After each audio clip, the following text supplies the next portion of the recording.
concession à l'Alpe Aventure Moto Festival. C'est notre rendez-vous annuel. Le sommaire, c'est maintenant. Cette première émission consacrée à l'Alpe Aventure Moto Festival est placée sous le signe des nouveautés, mais aussi des ambassadeurs des marques. Triumph, qui va sortir prochainement une gamme cross et enduro, nous présente ses deux nouveaux ambassadeurs, Ivan Cervantes avec son incroyable record et Ricky Carmichael, multiple champion supercross. JV, toujours à la pointe des accessoires moto avec des options vraiment top sur leurs valises et top caisse, sera entouré de Nathalie et ses road trips pour les filles et un nouvel ambassadeur venu du MotoGP qu'ils vont nous dévoiler. Petit indice, il est français. Avec Suzuki et son modèle iconique, la V-Strom, nous allons évoquer la V-Strom Academy et la V-Strom Experience avec son ambassadeur et organisateur de stage, Tom Barrère. Enfin, la célèbre marque Five et ses gants très techniques destinés entre autres au trail et à l'off-road, il sera impossible de ne pas interviewer leur ambassadeur présent à Barcelonnette, Jean-Michel Bayle.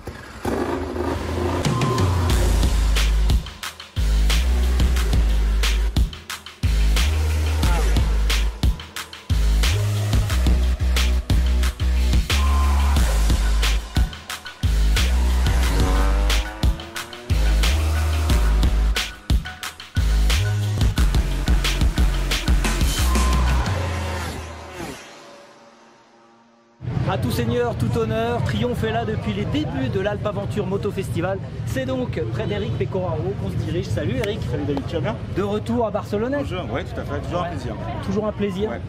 Toi tu es là depuis la première édition. Exactement, Ouais. exactement. Et tout de suite on a adhéré au concept. C'est agréable, déjà la région est magnifique. Ouais. Si on doit rouler en moto, c'est un terrain de jeu fantastique pour rouler en moto.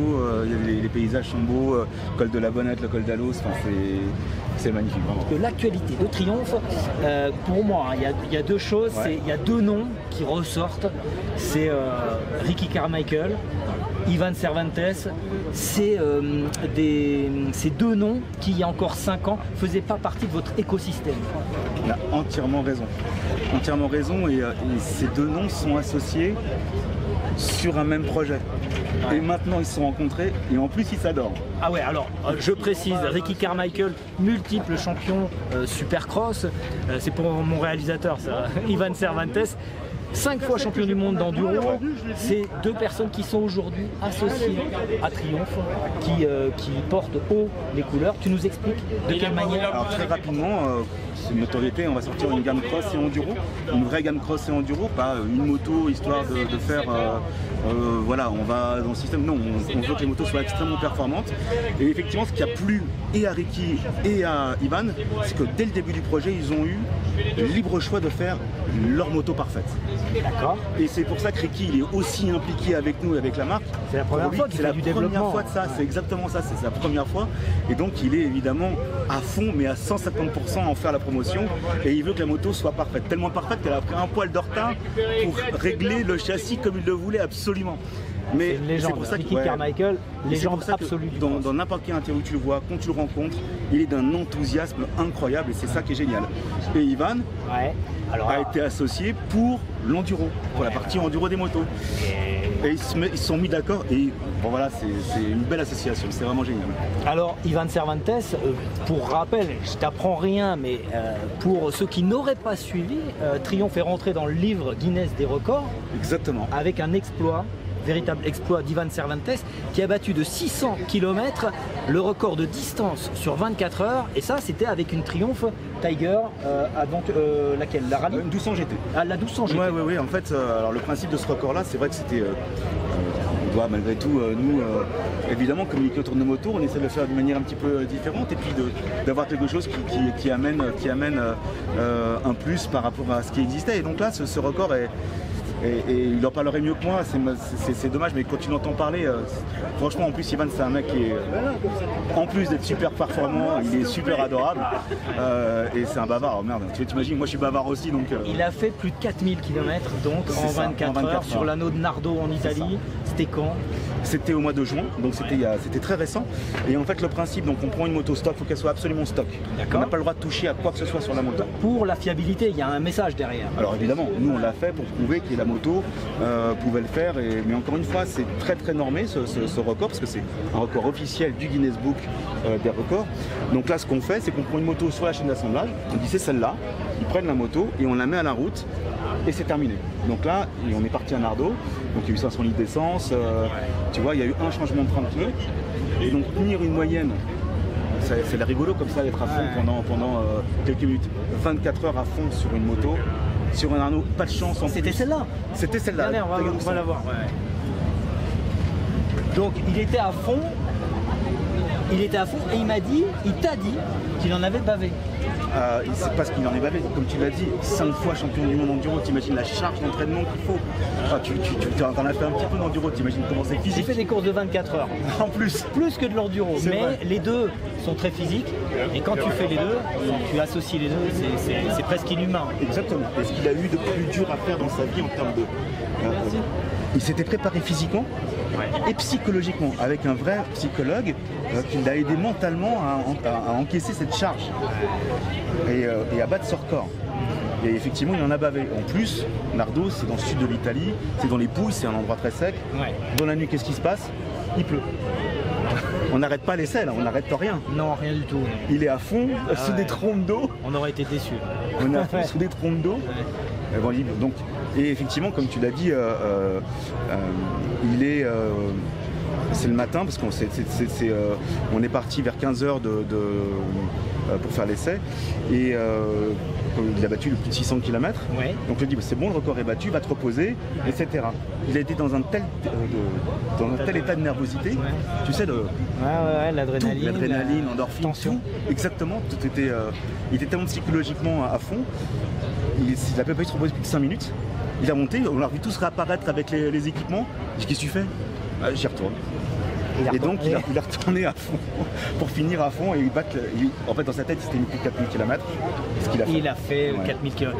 Super histoire avec Ivan Cervantes. D'ailleurs il y a un petit nom qui lui rend hommage là sur la rallye Aragon. Exactement. Tiger. En fait, ouais. Ce coloris de Tiger 900 on l'a sorti, c'est une série limitée, hein. Donc il existe en rallye pro parce que cette moto là, il a pris un Tiger 900 encore une fois, il a fait la barre Aragon qui est un rallye que l'on peut faire en gros track qu'il a gagné. D'accord, c'est ça. Et qu'il a gagné large. Et donc pour rendre hommage à cette victoire, on a fait cette série spéciale barre Aragon. Donc c'est surtout un coloris spécial parce que c'était ses coloris de course. La moto ressemblait vraiment à ça.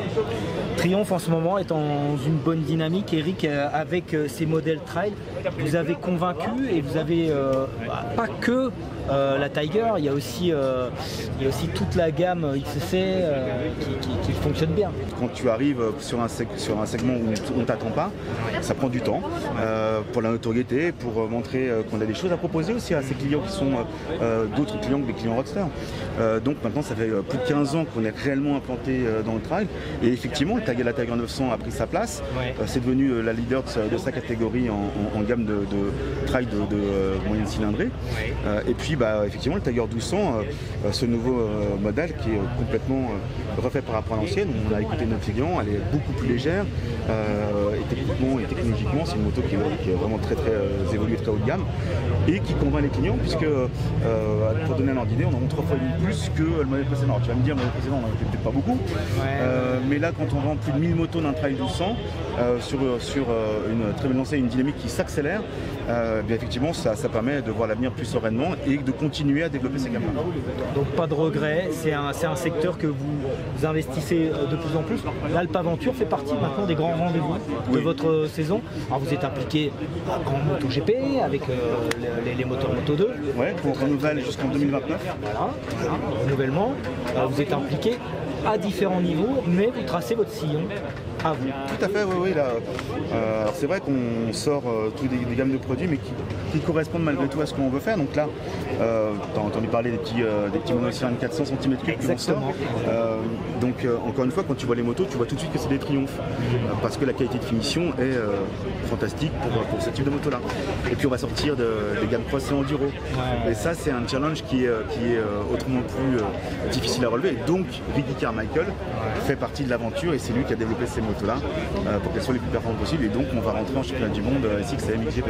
Voilà, Avec des équipes officielles, notre première équipe officielle Triumph. Bon, c'est enthousiasmant. On peut peut-être se prendre à rêver de voir un Ricky Carmichael ou un Ivan Cervantes ici à Barcelonnette l'an prochain.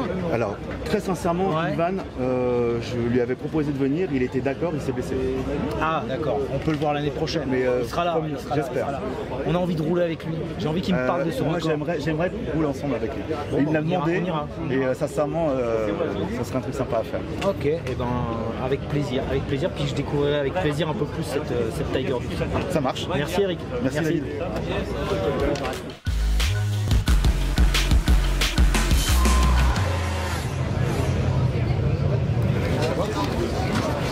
On continue notre visite à l'Alpe Aventure Moto Festival chez JV, c'est une tradition. Salut, Philippe, David. qu'est-ce que tu es en train de faire? Alors je suis en train d'installer une option dans le tout nouveau Top Case, c'est ce qu'on sort là pour le salon, 58 Evo. L'option c'est quoi? C'est Alors l'option c'est l'intérieur, tu vois, et Ouais. ça se fixe comme ça avec des scratchs qui sont adhésifs, avec de la colle 3M, ça ne bougera plus. Voilà. Et comme ça tu te retrouves avec un intérieur capitonné. Ça, c'est une option C'est une que option vous à proposez 30 depuis euros, depuis l'année dernière. D'accord. Voilà. Et du coup comme ça tu peux rouler avec ton casque dedans, tu fais, c'est ça, vraiment c'est génial. un confort, regarde. Même pour du matos photo. Ouais, génial. D'accord, donc les nouveautés chez JV chaque année pour l'Alpe Aventure, vous préparez un petit truc, Ouais. au moins une évolution. Oui, oui. Donc Et là, ça, c'est là, on a toute la nouvelle bagagerie alu. Et comme Barcelonnette, c'est le festival du trail, on est pile dans le truc. On a peaufiné ce qu'on vend depuis 9 ans maintenant. Donc, alors déjà, il est garanti 4 ans. Vous avez les codes barres ici, les QR codes, il suffit de s'inscrire et on vous offre 2 ans de garantie supplémentaire. On a mis des renforts donc sur le couvercle, sur l'intérieur et des nouvelles charnières. Donc tu vois, ça tient, il n'y a plus les petits liens. Et tu peux les régler les charnières pour qu'elles se ferment tout doucement. Il y en a qui aiment bien que ça se ferme, tu sais, comme les coffres avec les vérins, ça peut se fermer tout doucement comme tu veux. Ça, ces petits détails là, c'est quoi? C'est une boîte à idées? C'est des trucs que tu notes dans ton, C'est tout ce qu'on dans ton petit recueille, calepin? voilà, c'est tout ce qu'on recueille notamment sur le site de JV parce que les clients ils nous écrivent, c'est les commerciaux qui m'envoient des infos et c'est sur les salons aussi. Alors, ouais, les petits détails alors. Alors les petits détails, donc je continue. Donc ça écarté, passage de sangle maintenant qui est intégré ici, donc on n'a plus besoin que le robot nous pose les deux Ah oui. qu'on avait. Et on a mis des sangles en bas aussi. Donc comme ça, tu peux, si tu as de la place, tu peux sangler un truc en dessous, sur le côté, tu vois, tu peux passer des sangles. Et puis toutes ces pièces-là maintenant sont disponibles en pièces détachées. Et puis, donc la grosse nouveauté, c'est sur les valises. Ouais. Donc un nouveau modèle dispo, la 33 litres, avec le dégagement pour les échappements. Donc on va sortir au fur et à mesure tous les supports pour les trails existants. Là aussi, renfort, couvercle, côté, nouvelle charnière. Les charnières ont en plus un petit quelque chose, c'est que en 5 secondes tu enlèves le couvercle, donc ça peut être très facile pour charger. T'es en panne, tu dois bricoler, tu peux poser ça par terre, t'es dans le désert. Je vais essayer. Voilà, t'es dans le désert, tu là. peux poser tes vis dedans. Voilà, tu les remets comme ça. Ok. 30 secondes, ça c'est super simple. Hyper facile. Voilà. Donc là D'accord. aussi les pièces qui seront dispo en pièces détachées. Et puis deuxième grosse nouveauté, c'est vous avez certaines motos où on est gêné lorsqu'on met un 58 litres, on est gêné pour ouvrir parce qu'on va taper dans le top case ou là dans le bidon, qui est une petite option pour mettre le petit bidon. Et donc dans ce cas-là, ici, donc je vais détacher la valise. Vous avez ce système qu'on a intégré, qui était sorti sur les Alaska, et là on l'a carrément intégré, tu vois. Et ça permet de tenir ta valise un petit peu écartée. Pour l'ouvrir et puis bricoler, Voilà. puis après tu la remets. Exactement, exactement. Ok. Donc c'est toujours le même système, donc avec le voyant rouge, quand je vais l'enclencher, le voyant passe au vert, donc c'est un voyant plastique, mais on est sûr qu'elle est bien enclenchée. Après, sur les top cases plastiques, on continue avec la nouveauté qu'on avait présentée à Milan, le V58. Oui, alors Voilà, tout à fait. donc ça c'est notre meilleure vente dans, on va dire, urbain. Moto classique. Voilà, moto classique et puis scooter. Et on a sorti le 46 en monologue, où là on met que 3 kg, donc 10 kg ou 3 kg, selon l'usage qu'on va faire. Voilà, si on est urbain, c'est juste pour mettre son casque et un petit peu de matos, c'est très bien. Alors Philippe, j'ai une dernière question mais ô combien importante. Ouais. Parce que nos amis de Pramac sont très déçus d'avoir perdu Johann Zarco. Mais Johann Zarco, il a signé chez LCR. Or, LCR Honda est une marque et Lucio Cecchinello est quelqu'un qui roule avec JV sur pas mal de courses. Et depuis très longtemps, ça fait plus de 20 ans qu'on est partenaire de LCR, donc nous on est absolument ravis, JV France, que ce soit... Tu te récupères Johann Zarco? C'est génial, voilà. Il sera peut-être ici l'année prochaine s'il n'y a pas de Grand Prix en même temps. S'il n'y a pas de Grand Prix en même temps, voilà, mais ouais, ça serait vraiment et en plaisir. Plus, tu es au courant que Johann Zarco il roule en multistrada. Ouais. Donc voilà, il va faire des balades. Il va faire des balades. Bon allez, on va organiser ça, on va s'organiser ça. Alors l'Alpe Aventure, c'est évidemment votre rendez-vous pour avoir vos petites nouveautés avec tous les détails. Ouais. C'est aussi le rendez-vous pour faire rouler les filles. Ici. Oui, il y a la balade fille qui part demain. J'espère qu'il y en a une cette année encore. Il y en a une, on sera une vingtaine d'inscrits pour un déjeuner secret, ils vont finir au bord d'un lac, voilà, pour un déjeuner, ils ne savent pas où ça va. Et, toujours avec Nat en guide. Toujours avec Nat en guide, ouais. D'accord, merci Philippe, à très vite. À bientôt. La tradition à l'Alpe Aventure Moto Festival, c'est qu'on aille voir Gilly et Nathalie. Parce que Nathalie, tu organises une balade fille et j'espère que cette année encore, c'est le cas. Oui, bien sûr. Oui. Chaque année. Réservé aux filles. Réservé aux femmes. D'accord. Et là, vous êtes complète? On est complète. On est une vingtaine de filles, normalement. Quelle moto? Quel type de moto? Alors, c'est vraiment ciblé à toutes les femmes. Demain, j'ai la chance d'avoir aussi des 125. J'ai des filles qui vont arriver, qui viennent se passer leur permis 125. Et on a vraiment toutes les marques de moto, toutes les femmes sont invitées à passer la balade JV. Alors, la balade JV, donc entre filles, vous vous retrouvez dans un point, j'y étais l'année dernière, c'était vraiment très sympa. Ouais, très sympa. Je me faisais petit parce que je me laissais entre filles, mais j'étais là quand même en observateur et c'était génial. Parce que Nathalie, donc toi, t'es guide. Voilà, je suis guide instructrice moto et j'ai un terrain de 16 hectares pour donner de l'initiation, pour découvrir sa moto et prendre confiance en soi. Et j'ai beaucoup de femmes qui ont peur à moto, qui ont peur d'essayer. Et là, le but, c'est de se retrouver toute une journée au salon pour découvrir en même temps notre peur. Est-ce qu'il y aura des moutons cette année? Non. Non. Non, Non. L'année dernière, on a été un peu perturbé par des moutons. Des moutons, je ne m'en rappelais plus. Voilà, oui, moi je m'en rappelle bien. Oui. On a patienté derrière les moutons. Nathalie, merci. JV, c'est l'Alpe Aventure Moto Festival avec cette balade femme. Oui. Mais aussi, il y a un JV Tour, juste après, 15 jours après l'Alpe Aventure. C'est quoi le JV Tour? Alors le JV Tour, c'est vraiment une balade organisée par JV France, où on va tous se retrouver dans le Beaujolais.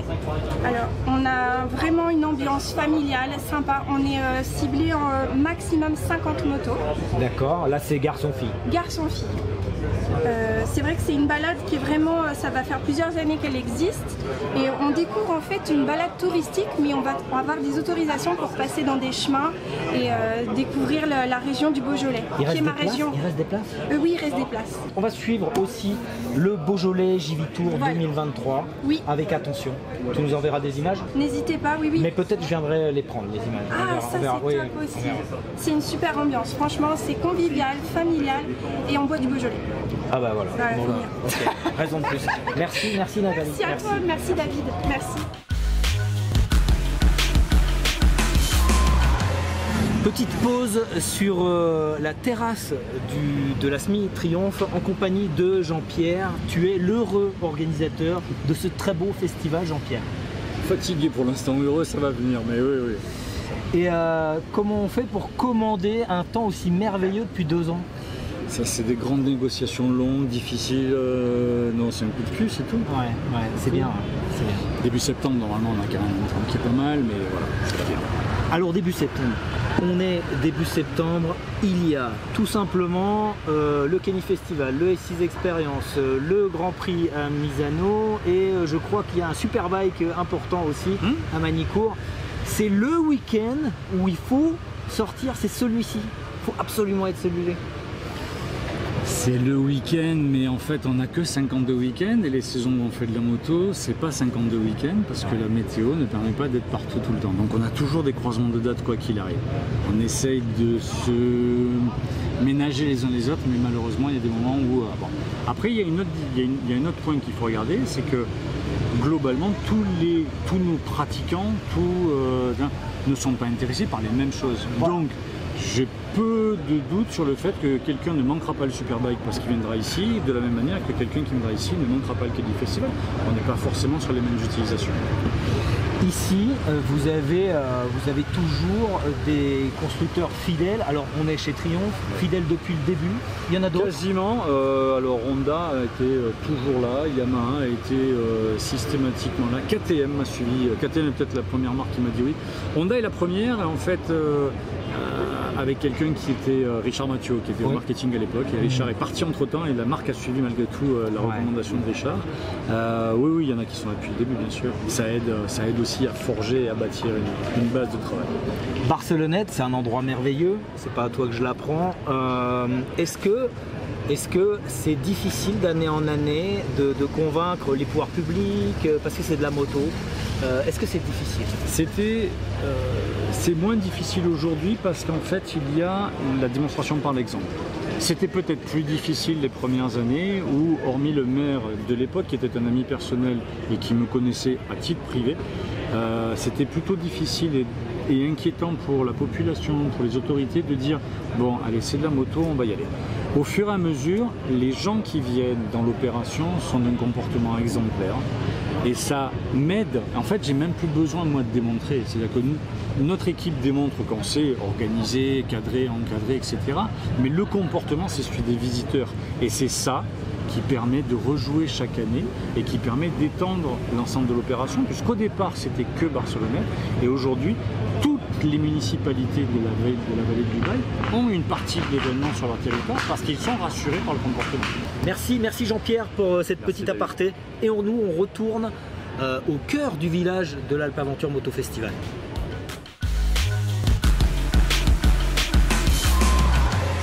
Nous sommes chez Suzuki à présent avec Benjamin. Salut Benjamin. Salut David. Chaque année, fidèle au poste, Suzuki à l'Alpe Aventure. Bah écoute, évidemment, toujours là, parce que pour nous, le Alpe Aventure Moto Festival, c'est l'événement majeur du trail, hein, comme beaucoup de constructeurs. Donc on est obligé d'être là. Et cette année, en plus, on a notre nouveauté, la Vestrom 800 DE, qu'on a présenté d'ailleurs ensemble à l'ECMA. Beau succès, hein, beau succès de la moto et apprécié par les utilisateurs. Beau succès parce que d'une, la moto est bonne. Donc ça, tout de suite, évidemment, ça fait beaucoup. De bons retours des journalistes, les motards adorent. Et nous, cette année, on a mis beaucoup de choses en place aussi autour de la Vestrom, avec le Vestrom Experience, où on peut venir essayer la moto avec Tom Barrer, Greg Loeck, nos deux ambassadeurs. Et on a plein de stages comme ça pour venir découvrir le plaisir du trail dans plusieurs conditions, plusieurs programmes qui sont dédiés pour s'améliorer, devenir meilleur en trail. Et on a d'organiser demain un challenge voilà, pour gagner une session au Vestrom Academy. Et ben on va y aller parce que ça nous intéresse de voir la façon dont Tom gère les choses. Et tu vas nous, avant qu'on se dirige là-bas, tu vas nous dire un petit peu les Vestrom Experience, si ça a marché cette année, les endroits, Ça a très bien marché, on a eu beaucoup d'inscriptions, on a eu l'Albanie cette année, nouveau trip de Tom. Donc là il est parti en Albanie avec une équipe de 10 personnes pendant une semaine, vraiment à la découverte. Donc c'est de la formation itinérante, donc on peut partir sans avoir un gros niveau. Et Tom est là pendant une semaine à prodiguer les conseils, et comme on connaît Tom, voilà, il sait mettre dans le dur directement. Donc voilà, il y aura une belle vidéo qui va sortir. Le Maroc qui est prévu en février prochain avec Tom encore. L'année prochaine il va y avoir l'Albanie du Sud, et on a les Vestrom Academy qui sont déjà remplis pour début d'année 2024, donc pour te dire que ça marche très bien. C'est plutôt du côté du Pays Basque, hein, c'est ça? C'est du côté de Narbonne. De Narbonne, les Corbières, voilà, donc un coin vraiment très sympa. Et avec Greg Loeck, des balades aussi dans les Monegros, dans le désert des Monegros en Espagne, et Perpignan-Rosas aussi. Donc il y a de quoi se faire plaisir, donc vous pouvez venir, enfin les clients peuvent venir avec leur moto Suzuki ou les louer directement. Donc on a un parc de 10 motos. Je t'invite à essayer aussi avec Tom. J'ai mon équipement. Ça marche. Ouais, bon, on va essayer, on va aller voir Tom et il va forcément me faire progresser.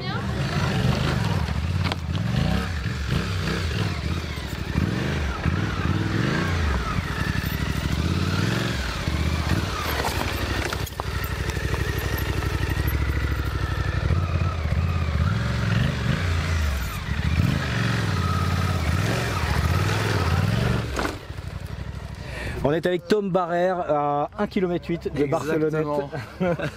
Près pas loin du village. Donc Suzuki Experience, tu nous expliques exactement en quoi ça consiste d'abord ici à Barcelone. Ici à Barcelonnette, c'est hyper simple. L'idée, c'est le même idée que le Vestrom Experience, mais en format tout petit pour s'adapter à ce week-end-là. Oui. C'est de donner de l'expérientiel aux gens. C'est-à-dire, t'as une moto, c'est bien beau, mais c'est mieux de savoir s'en servir. Donc on va essayer de les aider sur plusieurs aspects, à dire maintenant que tu as cette moto, elle peut faire ci, ça, ça, et pour faire ci, ça, ça, et on va essayer de t'aider, de te guider sur le bon chemin, quoi. D'accord, alors il y a plusieurs formules, je dirais entre le vendredi, le samedi, le dimanche, c'est pas tout à fait pareil, tu nous expliques? Exactement, vendredi et dimanche, c'est des journées qui sont réservées vraiment à de l'initiation, donc on a des formules d'1h30 avec 3 personnes maximum parce qu'on reste vraiment dans un esprit plutôt qualitatif, on ne veut pas faire du monde pour vraiment s'adapter le plus possible aux gens. Et on fait des formats, on a mis des thèmes, mais l'idée c'est quand même de plus quand les gens arrivent, qu'est-ce qui vous pose problème? Et on essaye de jouer vraiment dessus. Généralement c'est des problèmes d'équilibre, donc on joue un peu sur ces aspects-là. Des choses vraiment très basiques, mais je vais te dire par exemple monter et descendre de sa moto. C'est complètement con, tout le monde descend et monte de sa moto. Sauf que quand tu es en road trip, c'est des choses qui posent réellement problème avec la bagagerie, avec tout ça. Donc c'est des petites choses de base sur lesquelles on revient pour essayer d'améliorer le quotidien des gens. Ça fatigue en plus. Et il faut lutter contre cette fatigue. Donc c'est un peu ça l'idée, quoi. Et la journée du samedi, aujourd'hui, présentement, elle est réservée, elle, à un challenge. Là, l'idée, c'est de faire une sorte de mini-trophy. Il y a 14 épreuves et il faut ramener le plus de points possible. Épreuve 5, le tourniquet. Donc vous arrivez d'ici, vous prenez la vitesse que vous voulez, vous arrivez, vous prenez votre embrayage, vous prenez la barre, vous la lâchez, 50 points, vous faites le tour complet, 100 points. Bien. Impeccable. Un pied, 50 points en moins, chute, éliminatoire. Et si vous êtes joueur, dans l'autre sens. Ouais, non, je suis pas joueur à ce point moi. Il n'y a aucune épreuve qui est obligatoire pour essayer de parler vraiment à tout le monde, c'est-à-dire que si tu es débutant, zéro expérience, il y a quand même des épreuves sur lesquelles tu peux aller chercher des points. Il y en a qui sont très durs, parce que si tu veux jouer la gagne, ça se mérite. Et l'idée c'est qu'il y a plein de lots à gagner et d'essayer de ce que j'ai essayé de faire en gros c'est de regrouper toutes les compétences qu'un motard doit avoir pour voyager, qu'un bon trailiste doit avoir pour partir loin et de les mettre dans ces épreuves. Dans un cadre magnifique. Ouais, ça c'est pas ouf, mais bon, je m'en contenterai. Ça va.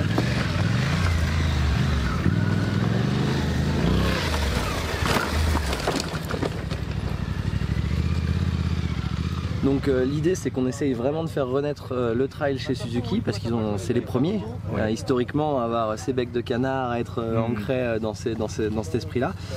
Ils ont eu une absence pendant plusieurs années du trail off-road, ils étaient sur du trail routier et là avec le 800 DE il y a une grosse implantation dans le trail off-road qui revient. Donc l'idée c'est de dire bon, tout le monde peut venir, il n'y a pas de souci. On va quand même vous faire essayer la 800 DE parce qu'elle est pas mal. Il y a un marketing expérientiel derrière. Exactement, exactement. Donc on a vraiment des formules réservées aux possesseurs de Suzuki et on a des formules ouvertes à toutes les marques où on proposera aussi d'essayer la 800 DE. Ouais, ça donne envie, hein. Peut-être qu'un de ces jours on rejoindra la troupe. Vous êtes les bienvenus les gars. Par contre nous c'est hôtel 17h. Ouais, je vais te dire oui. Mais rendez-vous, à bientôt. En tout cas on va suivre un petit peu les formations là, dans la journée, les sélections. Plaisir. Merci Tom. Merci à vous les gars. Salut.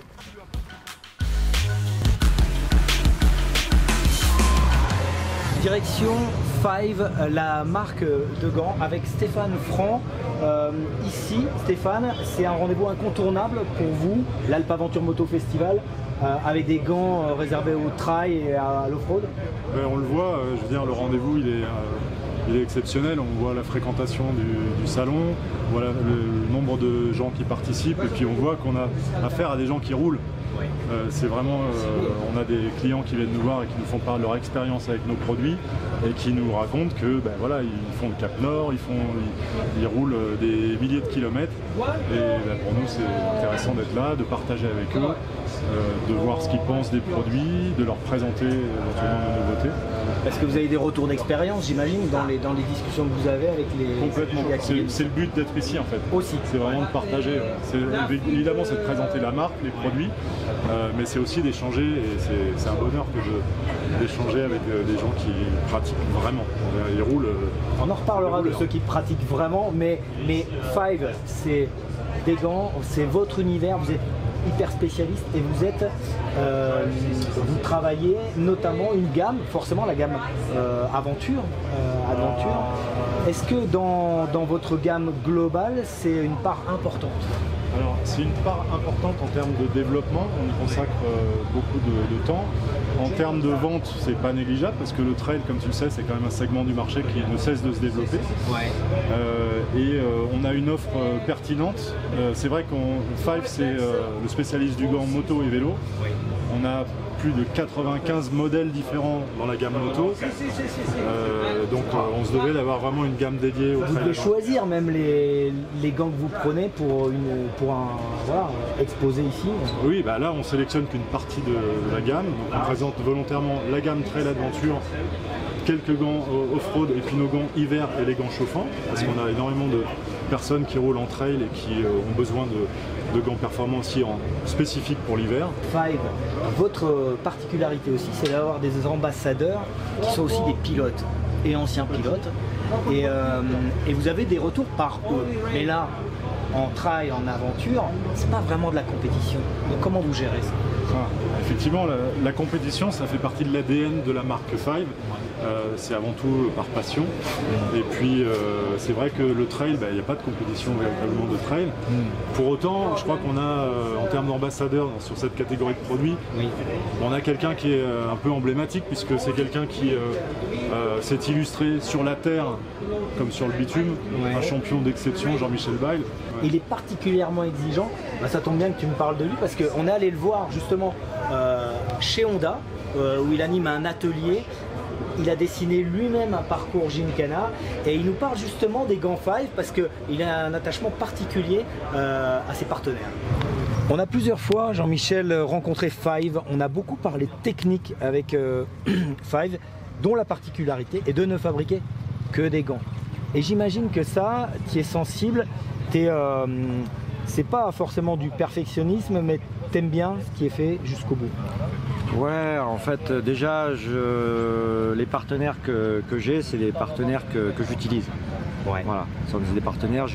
Quand j'ai des partenaires, c'est des produits que j'adore et que j'apprécie. Voilà, donc déjà ça c'est important. Et Five, voilà, c'est le spécialiste du gant. Et ça fait plaisir de travailler avec un spécialiste qui écoute pour modifier les gants, qui a envie de se perfectionner.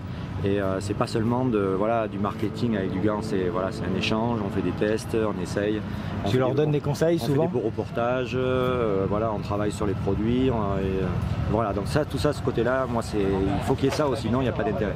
Voilà. T'as souvenir d'un conseil que tu leur as donné, qui a été suivi, fait? En fait,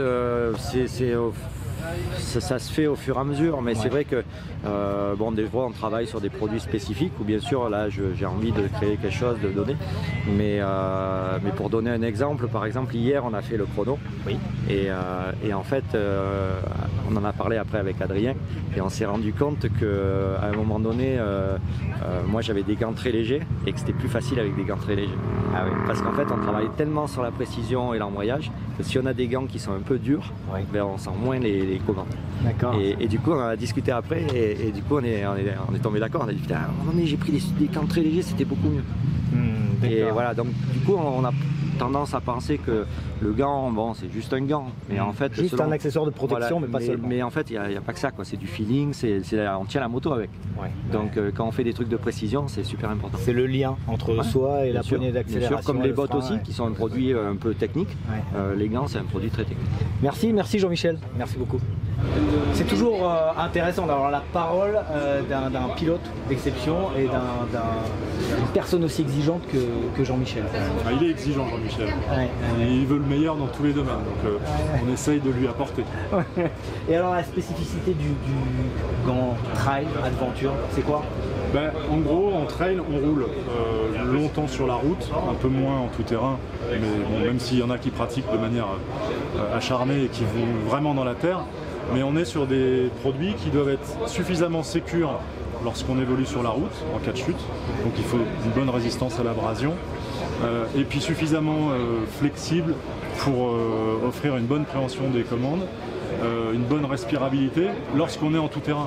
D'accord, ah ben, je te propose, parce que j'ai vu, on a parlé de Jean-Michel, mais il y a un autre ancien pilote qui est là, de cross justement, et lui, il va nous parler un petit peu des modèles et des spécificités. J'aimerais bien qu'il me présente un peu les modèles. Tu veux parler de Mathieu Lalos, qui est notre responsable du développement de produits. Exactement. Allez, ça marche. On part avec Mathieu. Allez, on part avec Mathieu, merci. Mathieu Lalos, donc ancien pilote de cross, aujourd'hui tu es en charge du produit chez Five. Là, on a la gamme Trail Adventure qui est ici. Qu'est-ce qu'il faut techniquement sur ces gants? De quoi on a besoin quand on roule en trail et en aventure? Il faut du grip déjà. Du coup, il faut énormément de sensations sur les poignets, parce qu'on est très actif. On va avoir des positions, on va passer de assis à debout. Donc voilà, on se lève sur la moto. Donc là, on prend notre expérience qui vient un peu du tout-terrain. Donc sur un gant, par exemple, qui est ici le TFX1, le haut de gamme. C'est votre haut de gamme. Voilà, c'est le haut de gamme, qui est ici avec une construction de membrane Gore-Tex qui est complètement collée. Par exemple, ici, vous aurez une sensation d'avoir une seule épaisseur, malgré que le gant soit étanche, tout est collé à l'intérieur, donc le gant ne glisse pas, ce qui permet d'avoir une super préhension. On voit que de toute façon le grip il est là. Voilà. Là il y a du grip, ici on utilise un cuir digitalisé qui amène plus de grip justement sur les poignets, dans le cas où c'est mouillé, puisque c'est un gant ici avec une membrane, donc il peut être utilisé lorsqu'il pleut. Et ici on a du super fabrique, donc ici c'est des points de résine qui permettent une meilleure résistance à l'abrasion. Donc ici on n'a pas de palm slider et on a des inserts en super fabrique, donc en point de résine qui donne une super résistance plus importante que le cuir. Sur le haut de gamme, il y a ce rabat. Alors ici on a ici deux stretch pour venir tendre au niveau du poignet et un autre fermeture pour la manchette, ce qui permet de recouvrir ensuite le dessus de la veste. Encore une fois, il faut que le gant soit bien maintenu parce qu'on est très mobile sur la moto. Donc ça c'est au niveau de l'attache du poignet et de la manchette du pilote. On a discuté avec Stéphane qui disait que le combo idéal c'est de partir avec deux paires de gants. C'est exactement ça. Le matin, s'il pleut, s'il fait frais, on peut avoir ces gants là pour nous protéger de la pluie. En plus celui-là il est étanche. Celui-là il est étanche, 100% étanche et collé à la paume comme j'expliquais. Mais ensuite lorsque les températures montent, que le soleil apparaît, on va utiliser un produit qui ne sera pas membrané ou qui sera plus léger. Même des aérations là. Ici on parle même d'un produit d'été très ventilé Airflow. Celui-là il est moins ventilé mais il n'a pas de membrane. Et dans ces conditions-là, on sera plus adapté lorsque le soleil apparaîtra. On va moins transpirer, on aura moins chaud, on sera mieux ventilé. Celui-ci, je l'ai essayé. Il est vraiment très léger, très ventilé. Et c'est vrai qu'on ne transpire pas, c'est important aussi sur des longues distances, parce que le trail c'est aussi des longues distances. Il faut du confort. C'est ça. Quand vous partez une journée complète, vous n'avez pas envie de galérer avec votre produit. Merci Mathieu pour ces explications techniques. Et puis nous on a une paire de gants, on a même deux paires de gants. Parce que Stéphane nous a passé deux paires de gants. Bon, on va les essayer, puis on en parlera. Merci. Amusez-vous bien. Merci. Voilà pour la première partie passionnante de nos émissions à l'Alpe Aventure Moto Festival. La semaine prochaine, la partie 2, tout aussi intéressante.